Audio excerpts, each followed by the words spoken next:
Most people trying to improve ankle mobility or fix problems with the foot aren't aware of this key mechanic, which is necessary for optimal function of the foot. And I bet you've never heard of it. This is called your cuboid locking mechanism, and it is absolutely essential for getting your foot into a proper position of push-off. This right here is your cuboid bone, and you have a muscle called your peroneus longus, which runs through the outside of your shin underneath your cuboid and attaches underneath your big toe right through here. Because this muscle's tendon runs underneath the inside edge of the foot right here and underneath the cuboid, what happens is this gets stretched out as we're in a position of pronation in the earlier phases of the gait or running cycle. As the knee locks out and the foot arch starts to rise and we move into a position of more propulsion, what happens is that the tendons help lift up the cuboid bone and it helps push the big toe down into the ground as this cuboid gets pulled up. If we can't genuinely get into this high arch position and propulsive phase, then we're going to over rely on other musculature to help us do this, such as our calves.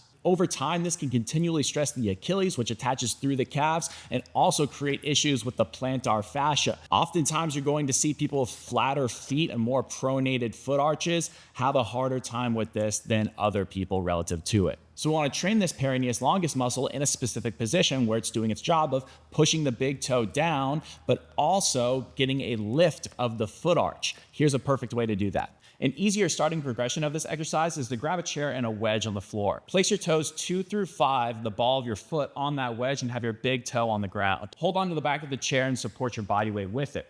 Lift your back leg off of the ground and then bend that active knee's leg just a little bit. Then lift up the heel, making sure you're keeping even contact through all of your ball of your foot and don't lose your big toe on the ground. You can offload as much body weight onto this chair as you need, but you're going to hold this for an isometric contraction for about 30 seconds to start. You should feel your calves and the outside of your shin working here. A progression would be to lean against a wall like this because now you have to naturally put more of your body weight down into your foot.